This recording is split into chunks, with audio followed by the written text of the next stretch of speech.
On behalf of our team at Saha Zero Waste, I would like to warmly welcome each one of you to this session, which we hope will stimulate both thought and action. I'm Shobha Raghavan, the COO of the organization. Today, we would like to bring focus to environmental and social impact. In the 21st century, planet and people have to take center stage, and more than talk, it's important that delivery takes place at the ground level. So this is what we would like to discuss through our circular impact report, which is our report card for 2021. We are fortunate to have with us professionals and experts who in the next 1 hour will give us insights into how corporate governance has come to accept a reporting framework called ESG, through which environmental and social change is making its way into the mainstream narrative. And when it comes to waste management, we hope this will translate into better business models which focus on circular economy and resource recovery. For us, as well as Saha Zero Waste, this will mean that we will be back. We will be on track to scale our own business models so that we expand significantly and at the same time address the problem of waste. Let's go right ahead and begin. Let me introduce to you our first guest today, Dr. Mukund Rajan, who we would like to herewith invite to release our circular impact report. Welcome, sir. He will also share his insights into the ESG reporting structure and how this has the potential to change the way in which businesses have been traditionally structured. Dr. Mukund Rajan is the chairman of eCube Investment Advisors. He has held a number of senior executive positions through his 23-year career with the Tata Group. Dr. Rajan serves as the chairperson of the Environment Committee of FICCI. Mr. Mukund, the stage is yours now. Lovely. Thank you so much. So should we take the report as having been released, and shall I get straight into my talk? Yes, sir. Yes, sir. Lovely. Thank you. And I think a little further down, we're all going to be very excited to see some of the highlights that you'll be presenting. So congratulations to all of you at SAHAS for this report. So really, thank you so much once again. It's a privilege for me to be here today. I'd like to applaud Vilma, Shobha, and the entire team for the fantastic work that SAHAS has been doing over the last 2 decades. I had the good fortune some years back actually to chair a jury on the circular economy, where we recognized SAHAS as an emerging leader. And I'd like to congratulate Vilma and her team once again for the distance they've covered since then and for the thought leadership that the organization continues to display. Today's report is a great example of that. It's simple to absorb, identifies key metrics, and puts across perspectives in a very engaging manner. The circular economy is one of the concepts that is increasingly influencing corporate behavior, and it forms part of the emerging new focus that Shobha talked about, ESG, or environment, social, and governance. So what I want to share over the next 20 minutes as a preamble to a very interesting panel discussion that we have slated thereafter is a broad perspective on the ESG landscape in India. Now, ESG issues are seen to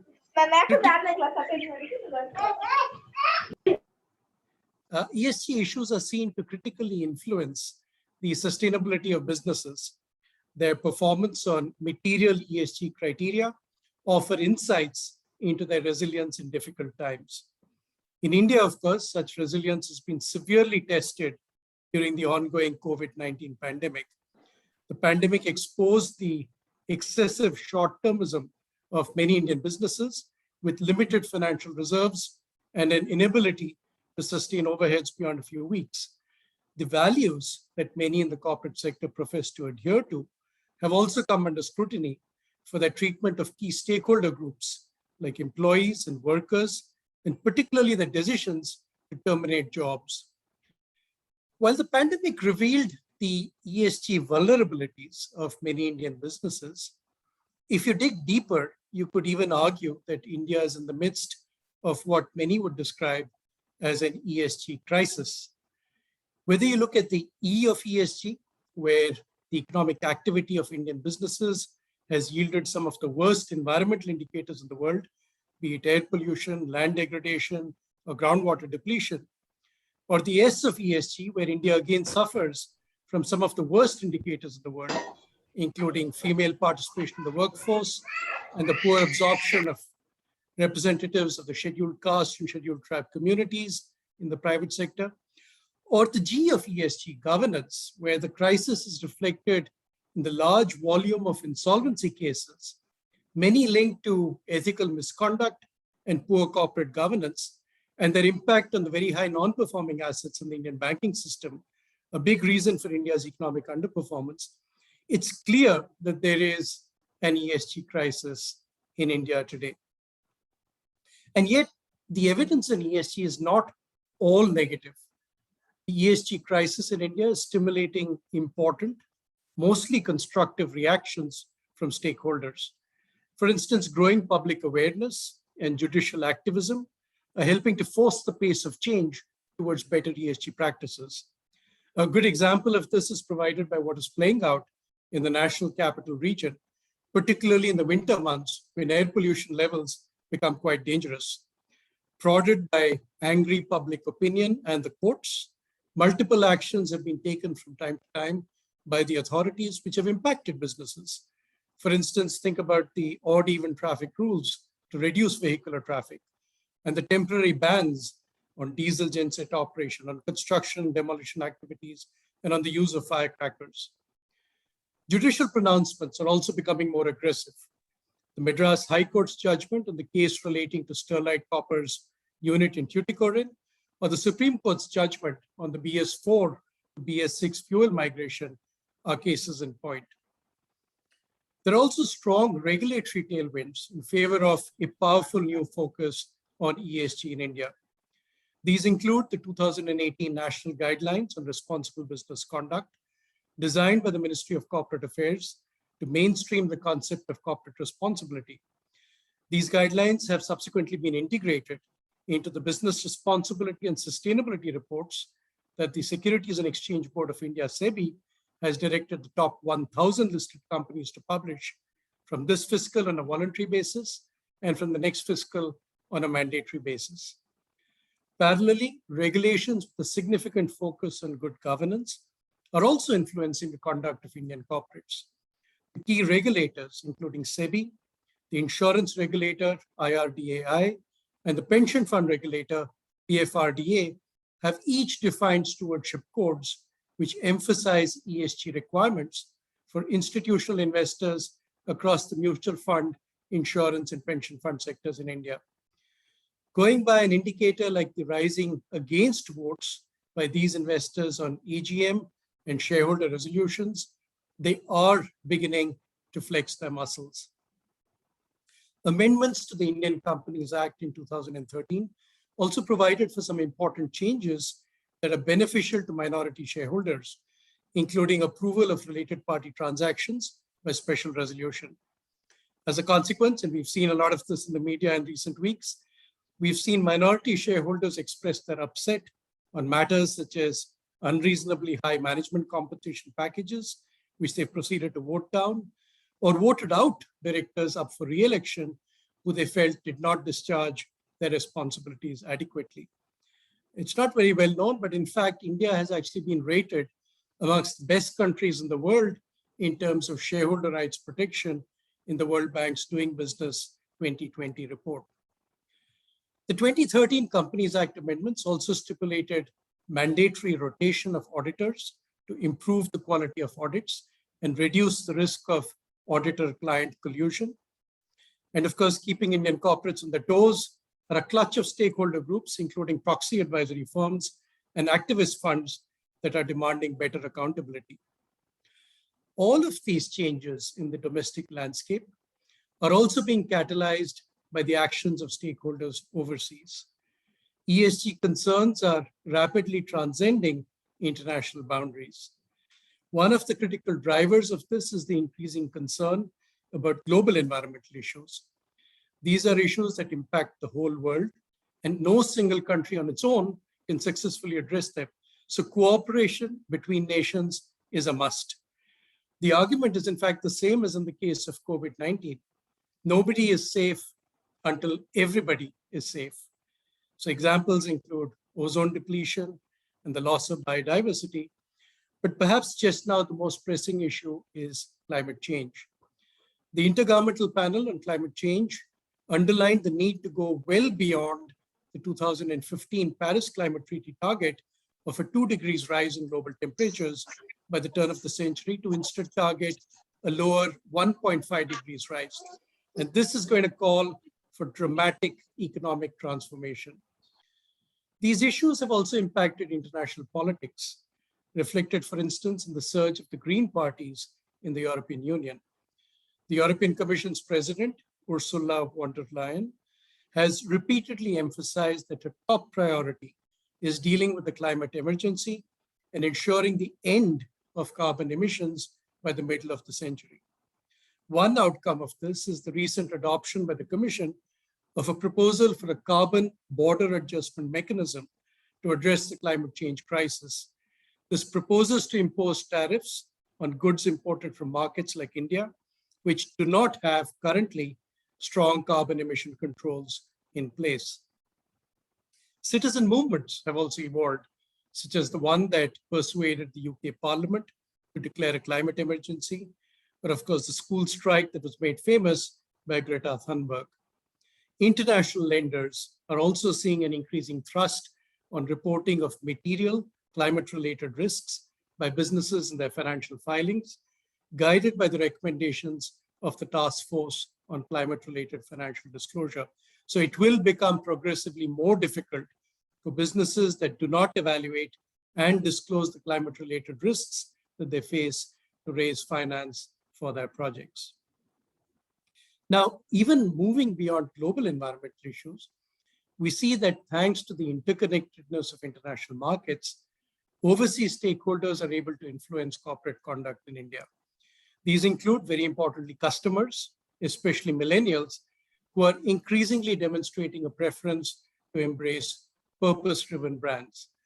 This is the reason a market leader like Unilever, which defines its purpose as making sustainable living commonplace, resolved last year that each of its 70,000 products would transparently show to their customers on their labels the quantity of greenhouse gases emitted during the process of manufacturing and shipping. Unilever is also, like many other multinational enterprises, raising ESG compliance standards for its supply chain participants from India. Foreign governments are also influencing corporate conduct in India with new legislations and compliance requirements designed to address corporate malfeasance and abuses. And these typically come with cross-jurisdictional and extraterritorial impact. So for instance, under the UK Bribery Act, it is entirely possible that Indian companies could be prosecuted in the United Kingdom for corrupt practices in totally different geographies, such as in Africa, merely by virtue of having a small footprint in the United Kingdom.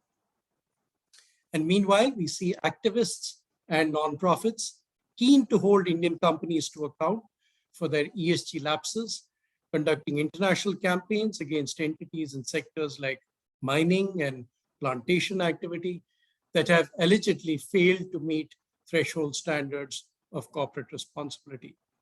Many of these entities are also tracking closely the performance of Indian businesses on the Sustainable Development Goals, or the SDGs, defined by the United Nations, traversing issues ranging from poverty alleviation to addressing climate change. The SDGs have essentially fused the global with the local and created an interest of the international community in the way in which local issues are now being addressed within countries. Against this backdrop of international concern about ESG practices in India, foreign investors are certainly making their preferences clear. Entities now controlling over $100 trillion of invested funds around the world have now subscribed to the United Nations Principles for Responsible Investment, or the UNPRI. These principles require investors to incorporate ESG issues into their investment analysis and decision-making processes. In India, in the past, some development financial institutions, DFIs, were already doing this. But now you have a situation where, for instance, the European Commission has put out regulations that require all asset managers in the European Union to disclose the ESG performance of their investment portfolios, which include many Indian companies. And of course, when investors open their wallets, companies will listen. This is something that I personally experienced 5 years back in the Tata Group, when Norges Bank, the Norwegian sovereign, as part of its decarbonization strategy, overnight divested its portfolio holdings in Tata Power because of that company's high dependency on coal-based thermal power production. And that in turn, in fact, sparked the pivot that you're seeing happening today at Tata Power towards renewable energy. So we should expect that Indian businesses that are non-compliant on critical ESG issues will be progressively excluded from the investment portfolios of the largest fund managers in the world. In essence, capital will be allocated in the future primarily towards well-governed Indian companies that contribute to the goals of a more sustainable economy and society. Forward-looking Indian companies recognize all of these pressures for change. They understand the value of being proactive in their response. They follow the academic research that demonstrates the powerful correlation between material ESG actions and firm outcomes. A greater focus on ESG has been shown to yield greater resource use efficiency, lower cost of operations, reduced risk and therefore reduced insurance premia, minimize regulatory and legal interventions, higher employee engagement, lower cost of borrowing, and increased analyst coverage and investor interest. Consequently, businesses that focus on improving their ESG performance tend to outperform their peers. And there is a body of empirical evidence on this ESG advantage that continues to grow. Data from, for instance, the MSCI India ESG Leaders Index shows that it has outperformed the broader benchmark index for most periods of time since its inception in 2007, including the past 3, 5, and 10-year periods.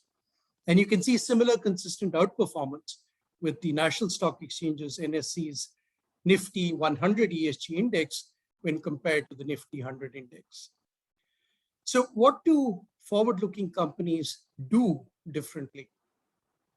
First, they accept the need for change. You can see this with India's largest private sector company, Reliance Industries, which has acknowledged the climate change issue by setting a target to become net carbon zero by 2035. Next, they put in place the right governance structures to develop and execute ESG strategies that are relevant for them. So companies like Infosys and Ashok Leyland, for instance, have created ESG committees of the board. We see a greater focus in forward-looking businesses on resource use efficiency and embracing the concept of the circular economy with practices that minimize waste across product life cycles and prioritize better design for reuse, repair, and recycling of waste. These enterprises are also embracing their supply chains in the progressive actions they need to take. This is especially important because the MSMEs, the micro, small, and medium enterprises that form part of the supply chain of India's larger corporates account today for close to half the actual resource consumption that takes place within the economy. Forward-looking enterprises are also endeavoring to improve diversity within their workforces. This includes gender diversity, the employment of more representatives of the scheduled caste and scheduled tribe communities, and the recruitment of the physically challenged. Visionary leaders recognize that such endeavors don't cost much, but deliver outsized gains, particularly in brand value and reputation. Just as global leaders like Microsoft are doing, the best companies are now linking ESG performance on critical issues like carbon emission reduction and workforce diversity improvement to executive compensation. Integral to the link with compensation is a strong focus on measurement of ESG parameters that are material to their operations, tracking performance over time, and making transparent disclosures. There are multiple reporting frameworks being used, including the Global Reporting Initiative, or GRI, Integrated Reporting, or IR, and leverage of the standards developed by the Sustainability Accounting Standards Board, or SASB. The measurement inputs into such frameworks are getting progressively more refined with new insights derived from evolving fields like natural capital valuation. While a universal framework is still elusive, the Business Responsibility and Sustainability Report mandated by SEBI, or the BRSR, will offer one valuable tool for Indian businesses to communicate their ESG commitment. In the past, there have been allegations of non-transparency of data and greenwashing. With the guidelines issued for the preparation of the BRSR reports, such gaps will be scrutinized intently by a varied set of stakeholders, including regulators, analysts, proxy firms, activists, the media, and others. Meanwhile, a clutch of decision support service entities like MSCI, Sustainalytics, CRISIL, Acuite, and others are trying to process the voluminous data that's becoming available on ESG performance and coming out with ESG ratings. Forward-looking businesses are engaging with such ratings providers and ensuring that they provided the appropriate data so that the companies in turn can secure fair ratings. As the focus on ESG improvements steps up in India, we're already finding that in the limited universe, currently it is quite limited, of companies covered by an entity like MSCI, the percentage rated well at A or above has actually increased in the past 5 years from 19% to 26% of the universe. Let us hope that many more Indian companies will emerge as flag bearers and become role models for others. And perhaps at that time, we will be able to say that India is moving away from the current landscape of ESG crisis to one of ESG opportunity. So let me end now with appreciation again for the role that organizations like SAHAS are playing. What they are doing is ultimately driving behavior change at the community level. And this is where a huge amount of influence can be wielded. We have seen the way in which an issue like air pollution and its impact on the quality of life has captured the imagination of citizens in cities like in the National Capital Region. We will need to see the same confluence of public opinion, advocacy, engagement with the courts, progress in regulation, and smart application of technology to find the answers to India's waste management problem. And the thought leaders and pioneers like SAHAS have an incredibly important role to play in this. So once again, my warmest congratulations to Wilma and the team, and my very best wishes to them, and congratulations on the release of this report. Thank you so much for listening to me. Thank you. Thanks, Dr. Mukundarajan. Your session was very informative and enlightening, especially the live examples of corporates beginning to adopt the ESG reporting framework and the climate change issues. Thank you once again. We would now like to take 2 to 3 minutes to present the key numbers of our circular impact report for the financial year 2021.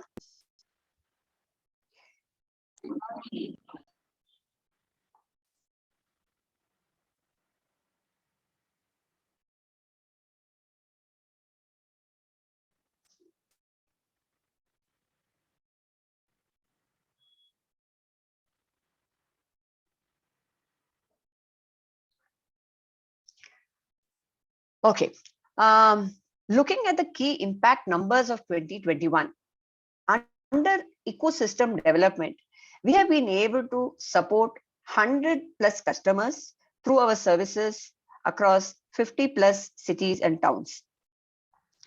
Our environment impact has been achieved by managing 25,000 metric tons and diverting 96% of waste from the landfill towards resource recovery and the corresponding carbon dioxide emission reductions.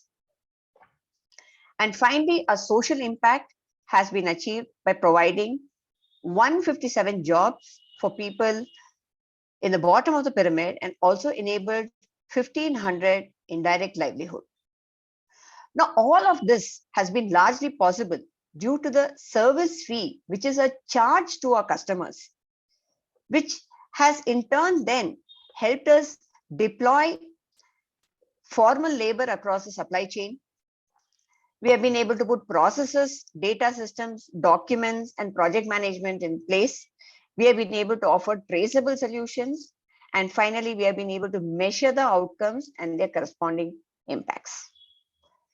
So this is a quick presentation of our key impact numbers of the Circular Impact Report. We will be sharing it with all the participants. We move on to the next most interesting part of the program today. I would now like to begin our panel discussion on the solid waste management framework in the context of emerging ESG norms. Our first guest is Ms. Vinita Bali. Ms. Bali is a global business leader with extensive experience in leading large companies both in India and overseas. She has worked with multinationals like the Coca-Cola Company, Cadbury Schweppes in a variety of marketing, general management, and chief executive roles, in addition to Britannia Industries Limited in India. In the last 5 years, she has actively pursued her wide-ranging interest in the corporate and development sectors. She brings a global and pragmatic perspective to strategy, marketing, innovation, and operations, having worked across countries and continents with responsibility for global and regional roles. Welcome, Ms. Vinita Bali. Thank you. We also have Mr. Nagaraj Prakasha, who is a versatile and passionate leader with 2+ decades of global experience in the USA and in India. As a full-time angel investor, he has invested in 21 startups and seen 4 exits. He has spearheaded impact thinking in Indian Angel Network and co-founded the IAN Impact. He is also a partner at Acumen, a New York-based $100 million impact venture fund. He is also an advisor and mentor in residence at NSRCL IIMB. Earlier in his career, he was president of CDC Software and currently residing in Bangalore. Welcome, Mr. Nagaraj. Hi. Next, we have our CEO, Wilma Rodrigues, founder and CEO of Saha Zero Waste, a social enterprise committed to implementing holistic zero waste solutions across India. She believes that in the 21st century, businesses must not just talk, but deliver on environment and social impact. Wilma is a former journalist with the Times of India Group and the Business World magazine. She first set up the Saha's NGO in 2001 and then a business model, Saha Zero Waste, in 2013. Welcome, Ms. Wilma. I would also like to introduce our moderator today, Krishna, a co-founder and CEO of Sattva. Over the last decade, Krishna has been working with the leadership of global foundations, social organizations, and corporates to design and scale their social impact initiatives across India, Southeast Asia, Africa, and Europe. Krishna started his career as an early member of Dell R&D in India and was a founding partner of Longhouse Consulting, a boutique executive search firm focused on technology and emerging sectors in India. Welcome, Mr. Krishna, and over to you for a lively panel discussion. Thanks so much, Shobha. Really appreciate it. And it's an absolute pleasure to be here. Congratulations again to everyone at Sahas and Wilma on a fantastic report. And we will talk up more about it. We might as well have called this panel, Wilma Fan Club, and we wouldn't be wrong, about it. I think what we will do today, I think we have two topics, in some sense to cover. And big thanks to Mukund for setting up the stage very well with the 3-4 very critical points he made. The ones that I want to kind of pick as we start forward is the fact that there is crisis and opportunity, and regulation is beginning to support the opportunity. Which is really where some of our learning in the CSR space kind of emerged. So some of those things I think is an interesting place for us to start. 2, leaders, in the boards of companies, wanting to embrace change, and then putting the G of the ESG, ahead to be able to then govern the rest of the aspects. So that embracing change is going to be an interesting part of the discussion, which I would love to get, people on the panel to comment on. And 3, the fact that at the end of the day, this is a challenge not just of reporting and and boardroom conversations. It eventually has to happen on the ground, which is where the models like the Sahas will start to kick in, and the real works happen in the field. So how do we kind of bring all of these pieces together? So that's the context of our conversations today. Again, big thanks to everybody here on the panel for joining us. And maybe Vinita, if we can start off, with you, on this embracing the change part, at the board level, how much of that, given the view that you're sitting in, how much of that embracing is happening? If at all, if yes, then what is leading to that, that change at the board? And do you see that also translate into real action, from an ESG perspective? We will come to the resource management, but maybe first start us off on the broader aspect of embracing change in corporate boards with respect to sustainability. Thank you, Krishna. That's a very broad-based question, and a short answer to that really would be, well, it depends on the organization, because we are talking about a continuum of organizations. We're talking about some who, without ESG, were doing what is right, more or less, from an environment, social, and governance perspective. But I think what regulation does in India is it basically tells people that you have no choice. So whether it is about, appointing, could I request everybody to please mute themselves?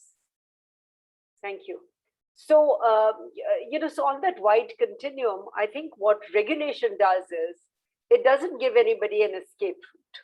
So I am going to be, somewhat controversial, fairly candid, and say that, some companies, the first question they ask is, okay, what do we need to do to start reporting?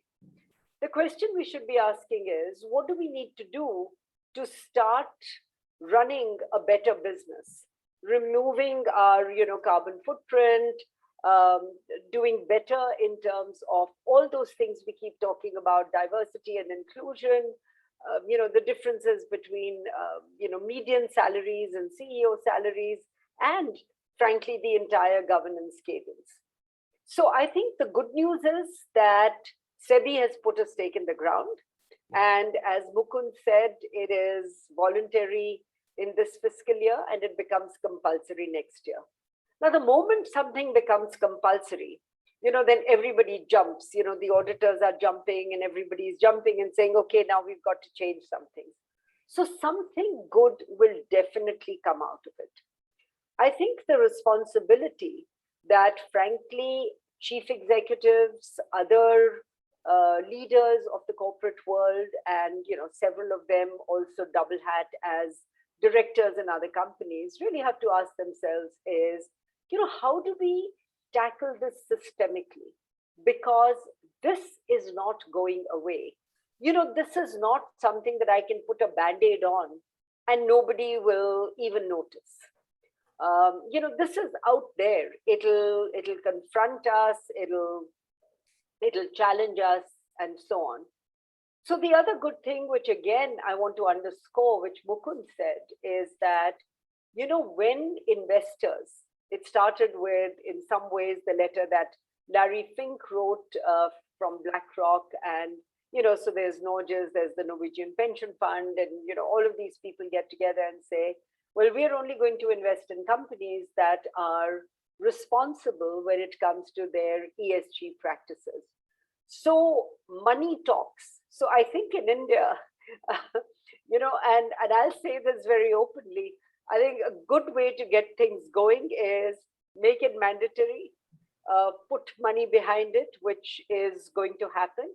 And also, I must say, to the proxy advisors, individuals, young employees of companies, etc., who are far more conscious or far more aware of the environment, I think that pressure will come.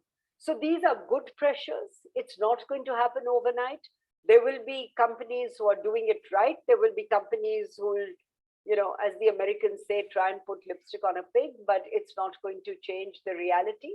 And, slowly we will get there. So we'll be, the journey of companies will be in different phases. And I think that's fine. We also have to be pragmatic and say, let's begin. And as long as the change is positive directionally, and there is enough of a catalyst to either incentivize or penalize, things will begin to happen, because frankly, there's no alternative. Absolutely. Vinita, thank you for that. And the money talks piece is definitely interesting. And Mukund, I want to come back to you for a quick comment in a bit. But Vinita, one follow-up though, before we move forward is it a conversation today around, hey, if I start doing this ESG sustainability, is it kind of bringing my profit down? Is it a or conversation, or is it an and conversation? I mean, we know what happened in Danone, the whole conversation that happened saying, hey, you're kind of losing out, versus, what you're saying is, it's not just a cost or there is actually money behind this. So we need to make the equation and, equitable equation on both sides, that if you don't do this, there's either a cost or there's something more that might come to you. So is it getting to an and, conversation, you feel? I think that's also looking at it very simplistically. I think it has to operate from a conviction. After all, companies and managements operate on the basis of their beliefs and their conviction. There are companies who have proven, again, Mukund talked about Unilever. I have experience when I was in Britannia, and that's how, I got introduced to Sahas and the work that Wilma and team were doing. When, before anything was specified, we started looking at fortification of our products. We did, all our recycling, etc., etc. So I actually think the or and just makes it very simplistic, and it's the wrong question. The question that boards have to ask managements and managements have to answer in unequivocal terms is, how do we create a business model that is sustainable and profitable? Because, if it is profitable and not sustainable, it's not going to last. If it is sustainable and not profitable, also it's not going to last. So I think the challenge really is, how do we think about business models with all the technology, with all the analytical horsepower that is available to us? I think it will be a shame if businesses are not able to create a model which is both delivering on sustainability as well as profitability. This is not about taking away profits to be sustainable. Absolutely. So clearly, tending towards the and a very complicated and, that too. Mukund, a quick, question to you on the money talks part. Investors putting pressure. Clearly, investors are also same people, so somebody's putting pressure on them. So who's that, and where does the chain kind of lead up to? So that's where I think it's important to look at the role of politics in the European Union. Very clearly, I think the role of the Green parties, that's driving a lot of the regulatory changes that are taking place, which in turn is then leading the European Commission to legislate and put in place rules and regulations governing asset managers. And I think they are probably ahead of the curve. The Canadians are not too far behind. The US, of course, as we all know, during the Trump presidency, actually took a few steps backwards. But now under Biden, you can see a huge amount of the pressure and the interest coming back, his appointment of John Kerry as a climate ambassador. So there's going to be a lot of action that you'll see now from the United States. But certainly a lot of it is coming from the politicians. Now they in turn are obviously being driven by the people who vote for them. And I think, some of the points that Vinita made, the younger generation, millennials, people are worried about the quality of life they're going to have and the quality of the planet that we're going to leave behind for the next generation. They are now beginning to come out actively on these kinds of issues. That's why Greta Thunberg, as a teenager, made these waves around the world. So I think there is a huge new pressure coming ultimately from communities, from the people who are already seeing the price that they have to pay. I mean, see the number of extreme climatic events we've had all across the globe, and certainly in India as well. Who ever heard in Mumbai, for instance, of cyclones? And now suddenly we've had 2 in the past 2 years. So I think now that people are feeling the impact of all this very personally, I think the drivers of change are now kicking in. That's very, very interesting, Mukundan. I think that's an important, and for people, especially in the consumer business, that starts to become even more interesting. And like one of the impact investors, told long ago in a conference, I really admired, saying, the cultural mean of the world has to shift, in terms of what's accepted as good, and only then the larger change, kind of in some sense begins to happen.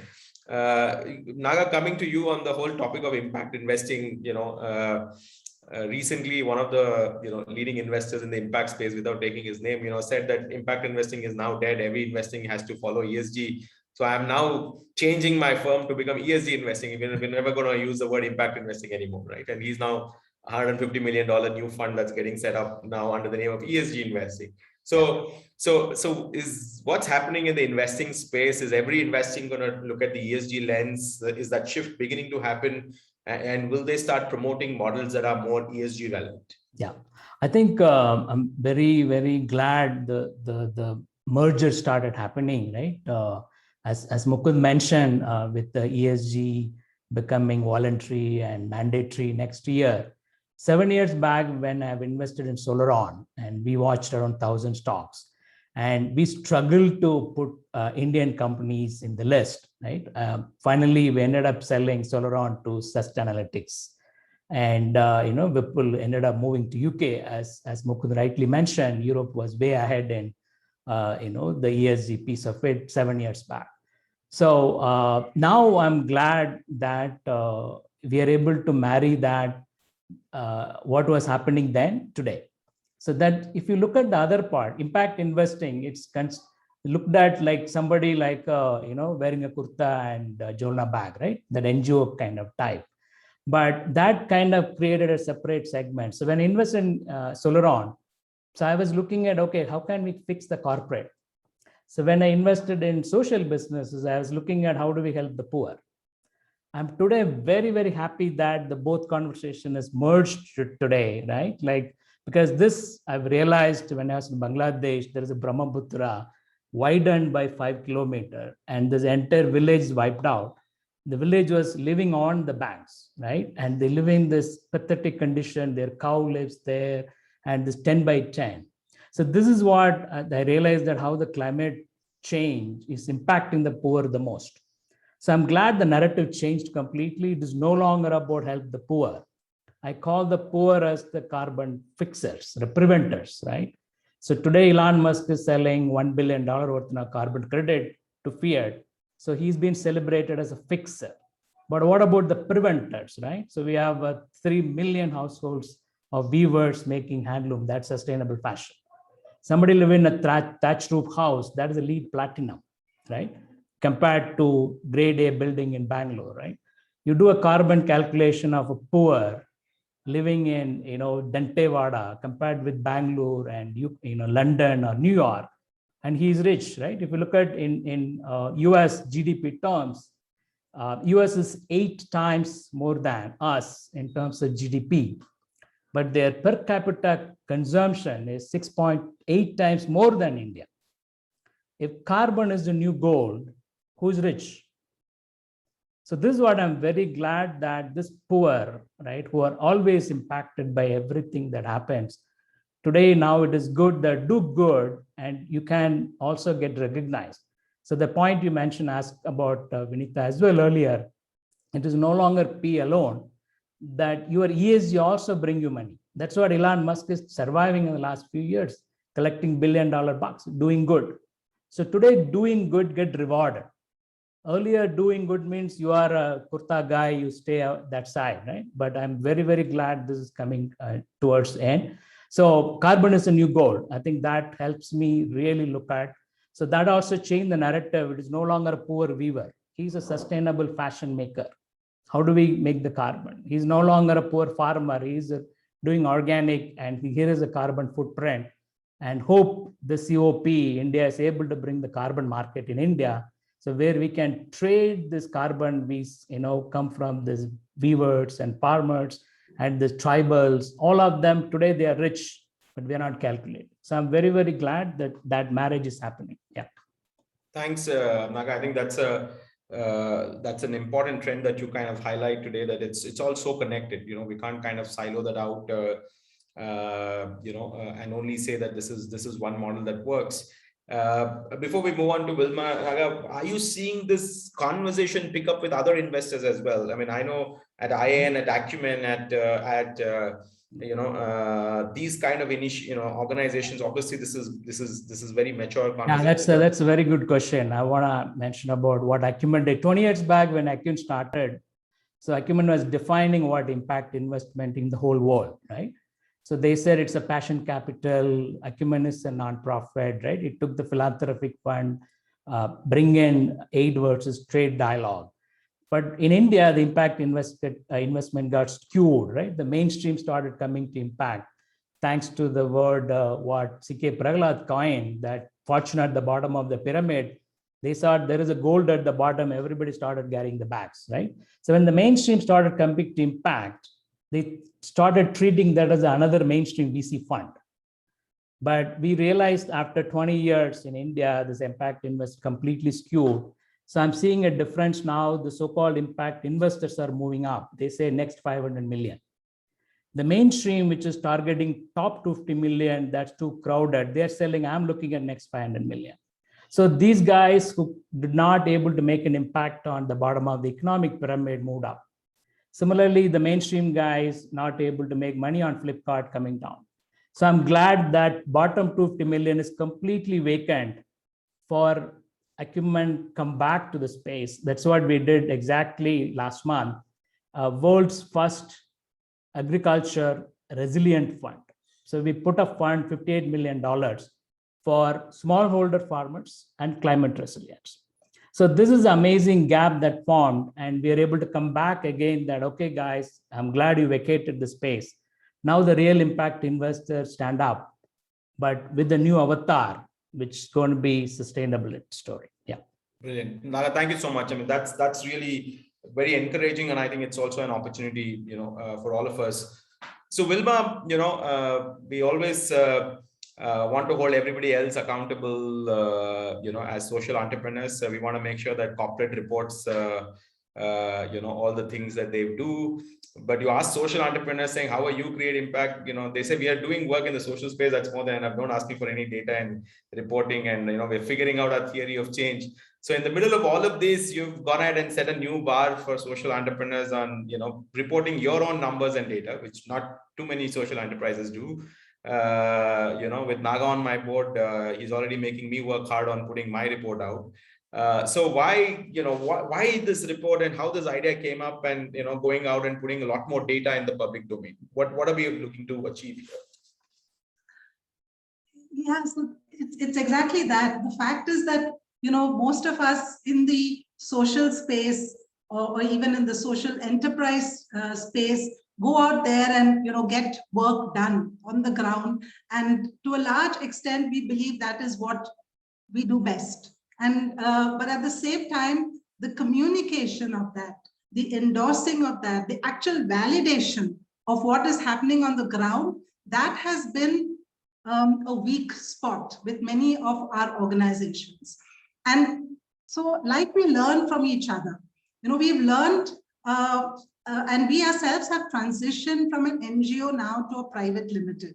And we've, over the years, learned a lot about accountability, processes, financial management. All of that has come from the corporate sector. And we have to thank, the sector for actually giving us all of that. So now, like the corporate sector reports, I wouldn't say reports more or does less, but like they do good work with reporting, we believe that our work on the ground must be communicated to all the stakeholders, because this is not something that that we should be keeping quiet about, because this is important work. And we'd like to see the impact also coming to everybody in the form of hard data. So that's what we've done very consciously over the last 3 years when we invested in our MIS system, when we invested in a traceability system so that we know where the waste is going, what is the quantities of waste.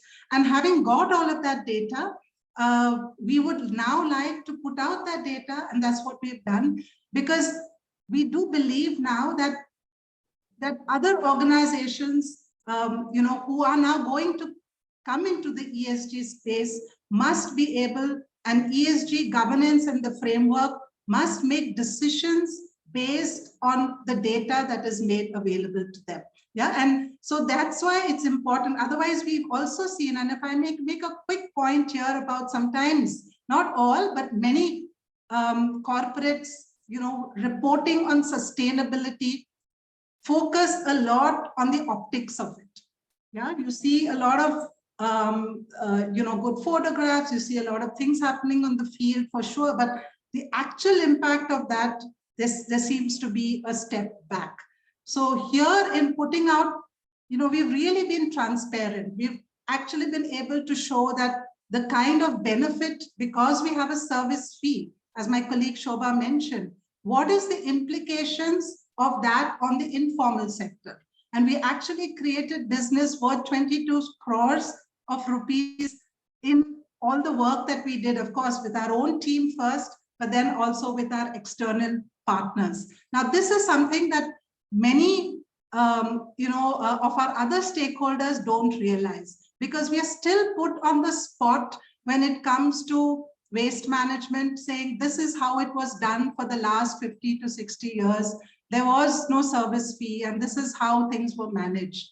Now, at this point of time, we need to show that what is the difference that the service fee has made.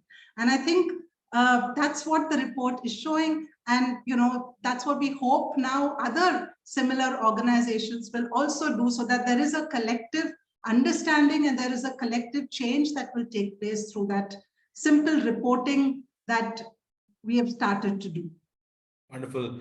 Well, and I think it's, I don't know, it's like, worlds coming together. Like Naga said, the social stock exchange, is, I think with this measurement piece, it will start to get definitely very interesting as more people start to report at an enterprise, kind of a level. And I think you're also bringing up an interesting point that Mukund also alluded to about, data and measurement becoming important, and that's why so many firms, including the Crystal's of the world, jumping into this space and looking at it from a data analytics point of view, because I think that's going to become in many ways a very important part of the engine that we will set up. More questions on the model, Wilma, but I'll probably bring Vinita back on little bit talking about the Britannia Sahas relationship. Vinita, when you started with that relationship, what was the conversation inside Britannia that led you to kind of eventually engage with someone like Sahas? And if you can give us some examples or anecdotes or data about how that actually helped Britannia, that would be wonderful. Thank you. It was actually quite straightforward and simple. I had come back to India after several years overseas, and I came to Bangalore, and I remembered Bangalore as this wonderful garden city. And when I drove to work from where I lived, which is Cunningham Road to Old Airport Road, there were so many heaps of garbage. And I mentioned to a friend of mine that, it just bothers me that this beautiful city has garbage lying everywhere. I mean, on every main road, there's garbage. So anyway, to cut a long story short, she had worked with Sahas. So we did a very interesting thing. In fact, that was the game changer. So, we said, let's follow the garbage. So one morning at about 6 o'clock, I took four of our young managers from Britannia and myself and this friend of mine. And we just followed the garbage truck. And that's where I first met Wilma. We went to the rag pickers colony. And I know that made a huge impact on me because, there were these little kids with their nails were black. They were working without any masks. And, the illness and everything was just so, so in your face. and we went to this landfill. Wilma, you will remember. It was a mountain of landfill, and the thing is, there's nothing you can do with it because it's all mixed garbage. So, I came back, and in the conversation, we were talking with Wilma and, talking to this other friend of mine. And I said, you know what, in 3 weeks, we're going to get this done. In other words, I gave us 3 weeks to say that we will either recycle our own garbage, which is composting. And, we had a very nice campus. We will compost all the wet waste. We will segregate the dry waste and reuse it. So honestly, what was my contribution? My contribution was nothing but getting a few young people with me. And we all came back saying, this has to be done. I mean, there's no two ways about it. And I would give a lot of credit to our facilities manager, to our admin guys. We put them in touch with Sahas. And what was really nice was that we created, Wilma's talked about a circular economy. We had a wonderful circular economy. We actually hired 2 people from Sahas. They were in the Britannia campus. We started segregating wet and dry.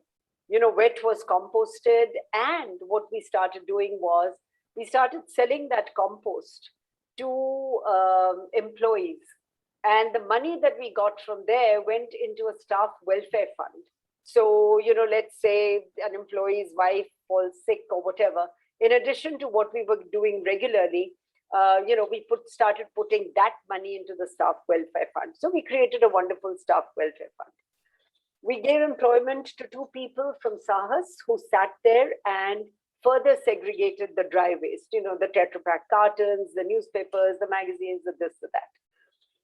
Some of this was actually used to make the Britannia bags, Britannia envelopes, the writing pads we wrote on, etc. So in a sense, actually everybody was making money and everybody was quite happy and the only thing that we sent out was sanitary waste, that requires particular incinerators. In other words, in 3 weeks, we went from generating all this waste in the Britannia office first to literally sending out nothing except sanitary waste. We then took this whole thing and we took it to our factories as well, because what is possible here is possible in the factories. We then created a wonderful opportunity saying, every employee lives somewhere, right?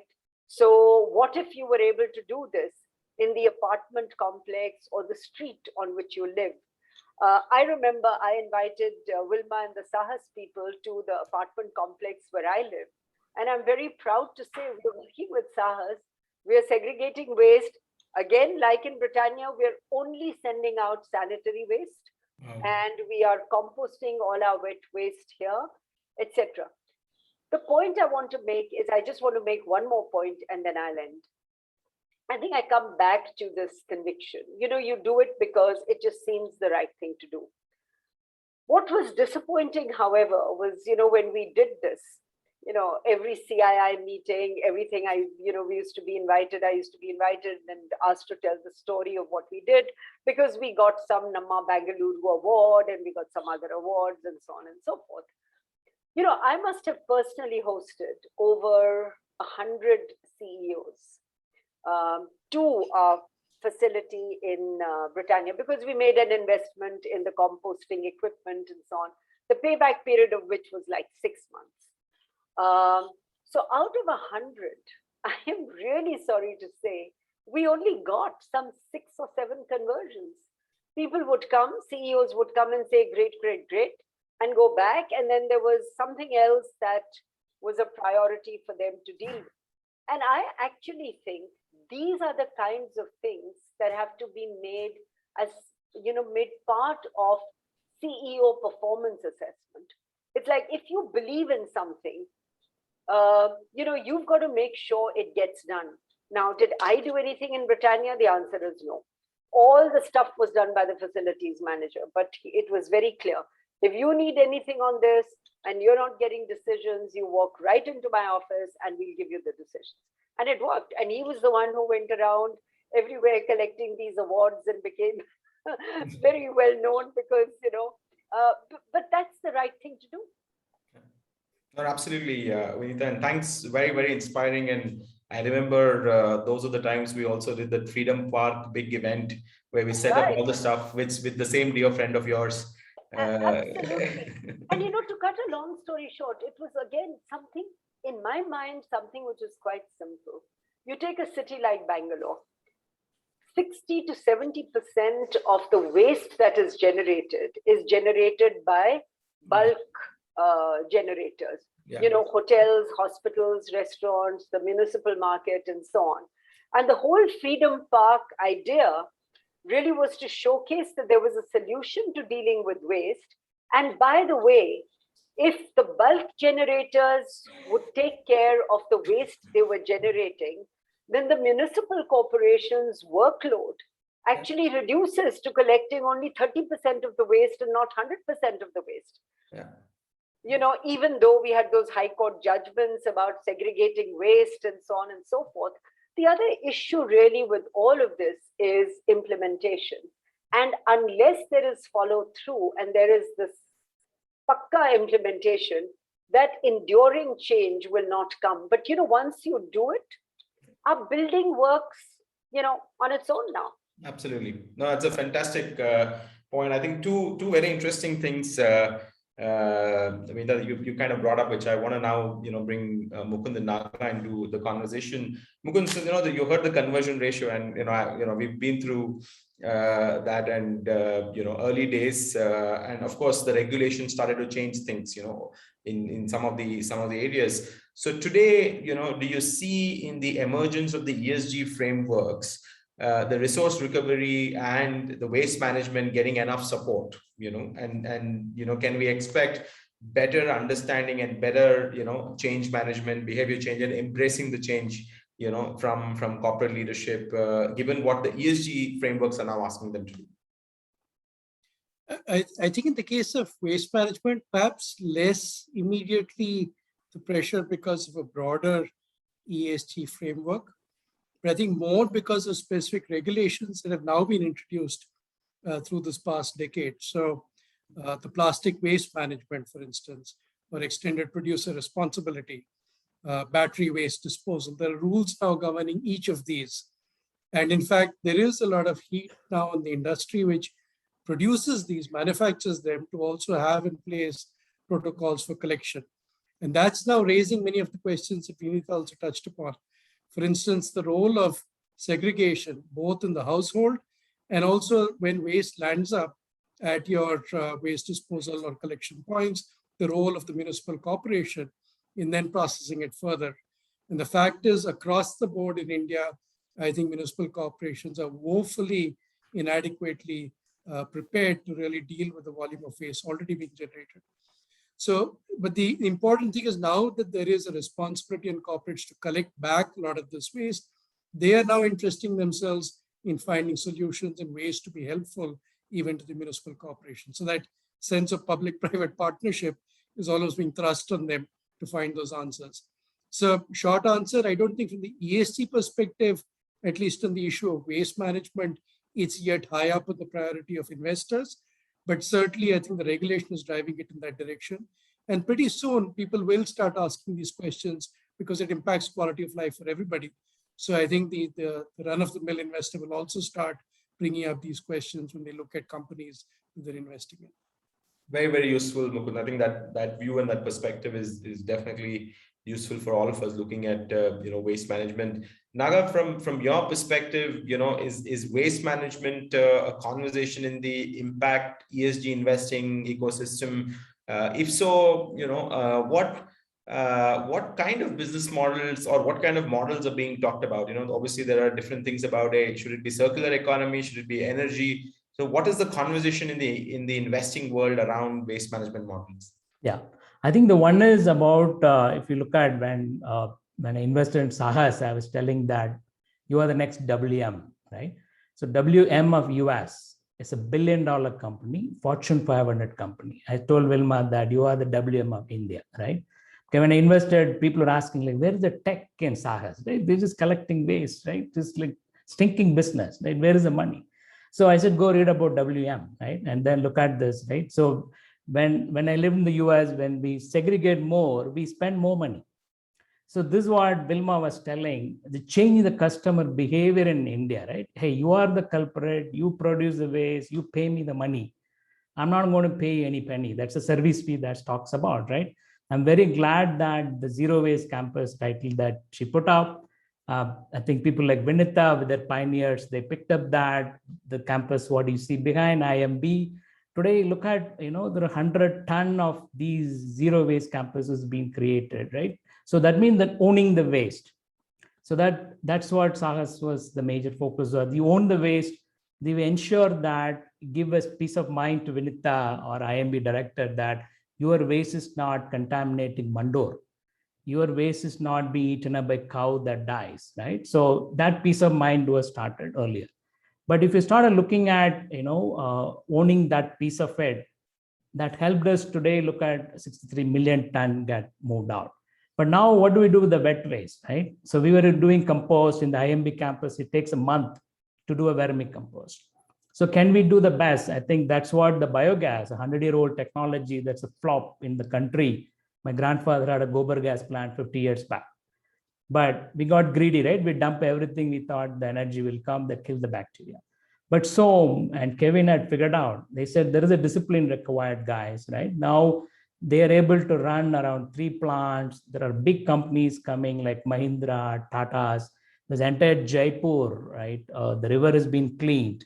The slurry is now converted into bio-CNG that's going to run vehicles in Jaipur. In Namakkal, right? There is a poultry capital of India, 2,300 ton of poultry waste every day happening. So now with IOCL, we have a plant running. So next week in Salem, there are 2 hotels going to have a carbon neutral idli in their menu, right? So like this, now this entrepreneurs like Vilma and Som able to pick up these problems. They're able to clearly divide and make this 100-year-old technology working. That's, I'm glad now government is waking up. First time the finance minister talking about bio-CNG in the budget speech. Now today bio-CNG is in a priority lending. So now today in the Carbon Masters able to raise green finance, right? 2 of our investors from Native Lead has given green finance debt to him for him to go enable the Namakkal. So this narrative changing, it is helping across the board. That's what I'm very, very glad in terms of how this is now. This organic fertilizer is able to put an agripreneur in sitting in Kolar who can take this fertilizer to it, right? That's what I was telling last month. I received notebooks from Sahas and tomato from Carbon Masters. I was really amazing, right? Just, okay, the waste we throw out at IMB got converted in notebooks, came to my house. The wet waste from Sahas goes to Carbon Masters and they grow tomatoes. They send me a sample. I think this is the great thing about while we are looking at urbanization, creating more polluted city. But I'm glad, I think now people are innovating in terms of how do we make the city better. Now CNG first station in Bangalore came up. Carbon Master truck was the only CNG vehicle, bio-CNG vehicle in Bangalore.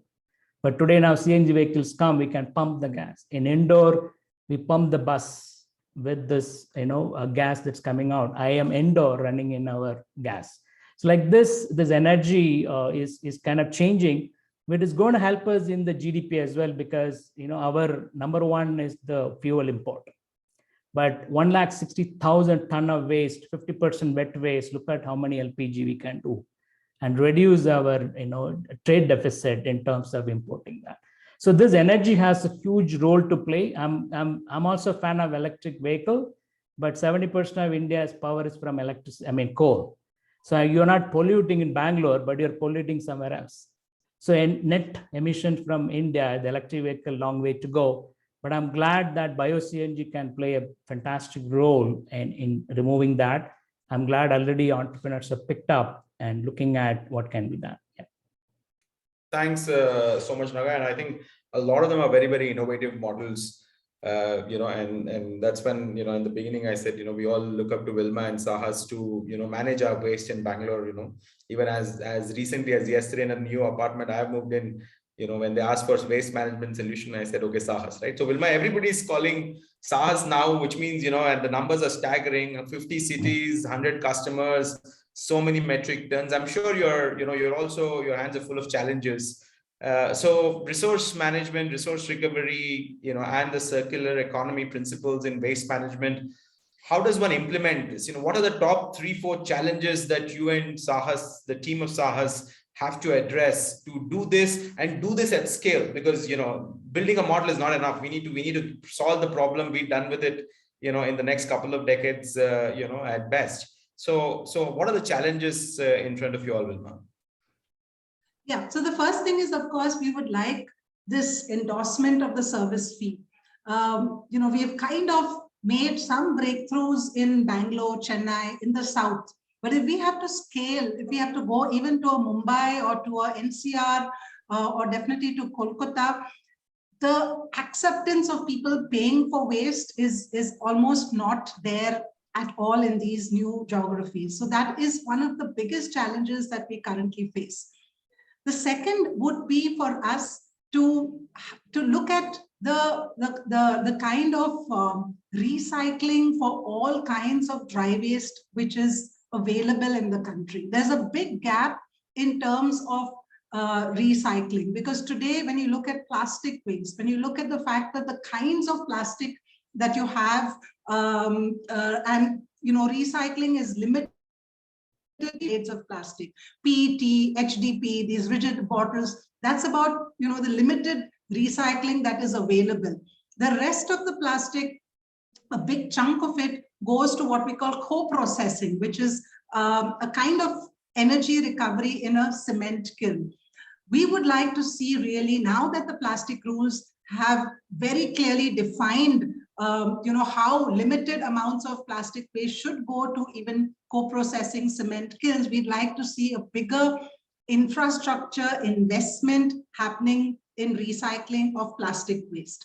And then plastic has got all of the attention, but there is also the other waste streams which are equally catching up in terms of volumes. Look at our fabric and textile waste. That also is actually plastic, because all the polymers, have also plastic in them. So we'd like to see now responsibility, whether it is in the form of EPR or other regulations, comes for these kinds of waste streams as well, whether it is textile waste and also paper.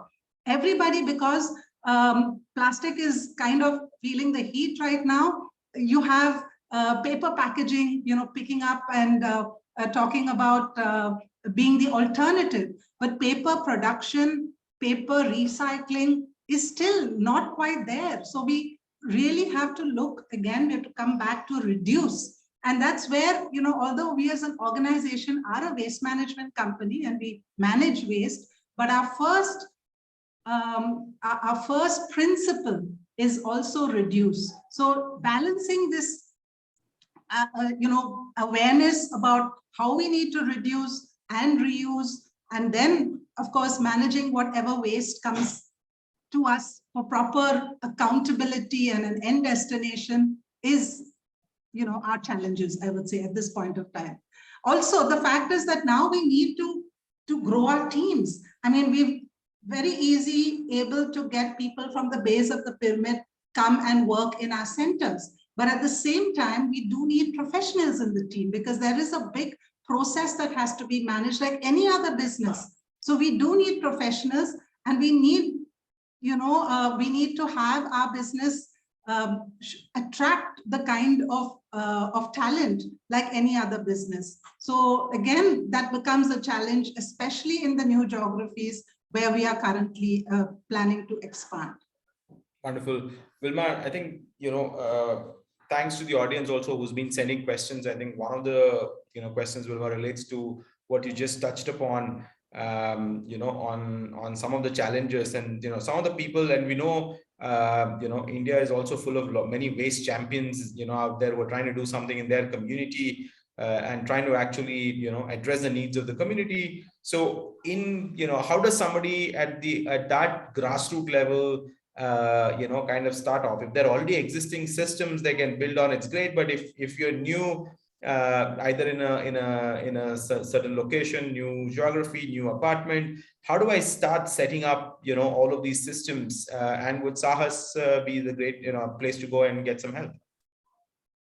Yeah, so I'd really say that this is the right time to also think about setting up a waste management business, but it is important not to get dragged into, into a situation where there will be a compromise, because we've had examples of tech coming in and saying, this app you can kind of use to, and basically that the business model is around, I will come and collect your waste, I will give you some money in return, all of that. But in a holistic waste management system, there is no shortcuts, and that one does need to understand the intensity of operations. One needs to be part of that operations, and one needs to have enough of revenues to be able to meet all of those operations. So the tendency to go in for tech, which is not relevant for holistic waste management, you need to avoid that. And at the same time, make sure that there is enough of revenues for you to manage your entire operations. Today, there are brands, etc., willing to work with organizations for take back, for reverse logistics. So there are various different business models available. But if one is committed to actually managing waste holistically and with accountability, then don't take shortcuts, is what I would like to pass on as and build it systemically. So that's very interesting. Yes. Vinita, one of the questions which I'm kind of rephrasing to get your insights as well. Vilma very nicely said, being in the business of waste, I don't want people to, create waste. Though it's good for my, probably top line, it's not good from a environment point of view. So this awareness about more responsible consumerism, I think it's an interesting one, because this is a different context, and this is a more complicated and that you were talking about, where you have to, as a corporate, say, how do I run a more sustainable business? So what does one do to, at a corporate level to create more, responsible consumerism? I think there are several ways of looking at this. And in some ways, corporates look at it from a different angle. When we look at, cost efficiency and cost effectiveness, which is, what is the cost of doing business? But that normally comes from a lens of, so how do I become a tighter ship so that, my top line remaining the same, my bottom line improves? I think that's fine. I think finding newer, more efficient, more effective ways of doing things is something which has to be the responsibility of every corporate. But I also believe, especially in consumer products, what are we talking about? We are talking about high velocity of consumption, relatively low unit price. And, we want more and more people to buy more and more of our products more often. I think in addition to that, if we also were to say that, so what is responsible in terms of where you dispose of your wrapper? What do you do with those things? So I'll give you an example of the Coca-Cola company I worked for several years, not in India, but overseas in many geographies. I went back to Coke, after I'd left after a few years. They'd invited me to, actually, it was an interesting talk on the environment and so on. And what I found was that all the chairs in this particular room were all very smart. They were white, they were made of plastic and so on. Well, they had found someone who could take the Coke PET bottles and remold it into this furniture. In Atlanta, you've got one of the largest carpet industries that collects all the PET bottles and converts them into machine-made carpets.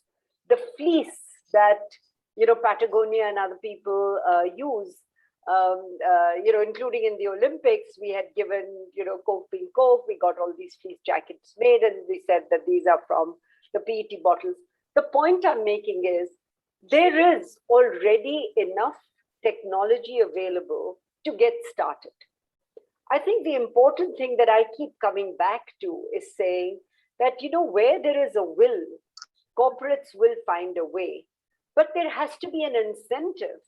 So if I'm a CEO, am I getting a higher rating because I've done all of those things? At least so far, nobody paid very much attention to that. But I think those are the kinds of things that we have to start paying more attention to.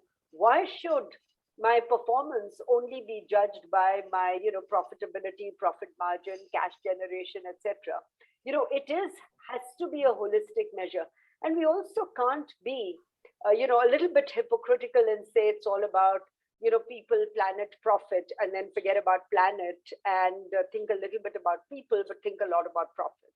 So I think that has to kind of reprioritize itself, which is really to say that if I do the right thing by the planet and its people, whether as consumers or employees or other stakeholders, profits will follow. I think we have to put profit as the result of, not the driving force.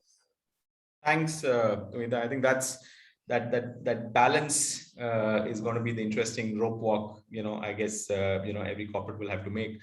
Mukund, just from a, ESG/other regulatory framework, the question of once the product is in my hand as a consumer, am I responsible or the manufacturer responsible? Is that clear in the ESG/regulatory framework today? Or do you think it's, it still needs more work, in the whole resource management area? No, it certainly needs a lot of work, and it needs constant communication and engagement between civil society and then the manufacturers, the regulators. So, I mean, the example I gave of Unilever, right? Here's an organization that's trying to educate its consumer force, is trying to say that these are the products we produce. Look, this is the carbon footprint. Now, the choice is in your hands, whether you feel comfortable consuming this or not. But what they're also doing is getting ahead of the competition, which isn't doing this yet. And therefore, sort of presenting themselves as, taking the moral high ground, being statesmen of industry, charting the path forward. They haven't yet said, don't consume my product.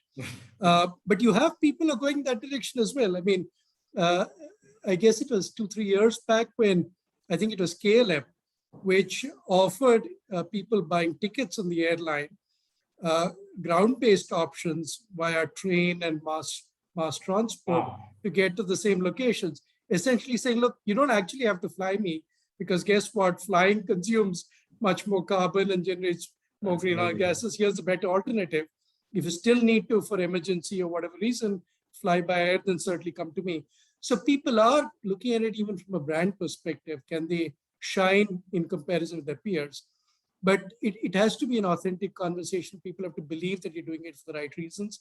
And there's so much to be done. I think all these stakeholders have to constantly be in touch, talk about how they can elevate the bar, set higher standards, and then task those corporates that aren't following suit to do better. The good news, I think, is all of this is now beginning to happen. So if you look at the newspapers, I mean, pretty much every weekend now, most of what you read is about quality of life, how to improve standards of living. People are much more conscious. And I think those conversations, that discourse is now very well established, is just going to get better. And therefore, corporates that are worried about the brand, worried about future product consumption, will engage in these conversations and try and be seen to be doing better. And then hopefully we'll actually do better. Absolutely, and I think that's definitely something we should all hope for. And coming on the hope, I mean, we're coming to the end of the session, so I think hope is a good, kind of place to kind of park this. So one request to the four of you, maybe starting with Naga, 2025, Naga, what do you hope for? What is the wish list on your mind? One wish that you really want to come to in 2025 when it comes to resource management, waste management, ESG. Yeah. So I think one is Vilma started the fire or sow the seed, what do you call? Probably I want to see a banyan tree that come forward, boldly put out a triple bottom line report, right? The report has the revenue, it has the people impact, it has the waste management planet as well, right? So she's very keen on the people as well. So it's very important to keep the soul alive when you scale. It's easy to sell the soul to scale, right? I'm very happy to see that Vilma is disciplined, one of the best in my portfolio, that she told no to a $2 million investment. She said that that investor does not align with me. This is the same statement I've heard from Jaipur Raj Chaudhary that I admire a lot. And he also says that I've not found any equity investor so far because nobody understood my soul. So it's very important that she's defining the definition of social business. And I'm sure people need to follow that, persevere. So now the second is that, okay, so social stock exchange, I want to see that what I wrote in 2016, now the working camp, is going on. So I want to see Vilma listing there and raising the money so that the investors come there, right? People should be able to, raise grant. FPOs can come, anybody can, FPOs, NGOs, social business can come and raise grant, debt, and equity from that platform. The investors understand that, okay, I am coming there because I also understand what the investor in social business mean, not just purely driven by the number part, but the other piece also has a value. Today, we are not valuing that. But to value that, we have to define what a social business is, right? People always say that, okay, so if Vilma is a social business, his Airtel is an anti-social, right? So that people are, in India, we are a democratic country. There is always, there is the other side. But we need to define social business. That's what I put out. It's 100 years of celebrating. It's very bad word to say celebrating that Gandhi wearing a poor man's cloth, right? It's 100 years, September 22nd, 1921, he changed his attire. But we have not seen his kurta back yet. So I'm telling them, let's define, call it as a G-biz, because there are so many terms out there. As Mukund rightly said, there is a, SASB, then you have a B-Corp, there is a conscious capitalism, business call for action, you name it, around 20 words are there. And a social business entrepreneur going to go nuts, right? Solving all that. The government of India should define a Z-biz, that's a social business. So Vilma already put out what a social business definition. So Vilma becoming a G-biz listing in social stock exchange. That would be for 2025. Vinita, your wish, hope for 2025. Everything that Naga has said.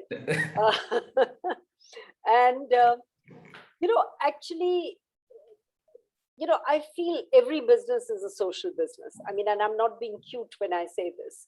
I think we've got to find metrics and measurements for business performance, including what your stock is valued on the stock exchange, that takes into account not just the profit I generate, but the quality of the profit I generate. So, a new set of metrics and measurements, simple, easy to determine, but which actually calls out to each business that, whatever you do, it has to be environmentally sustainable, socially equitable, and responsible from a governance point of view.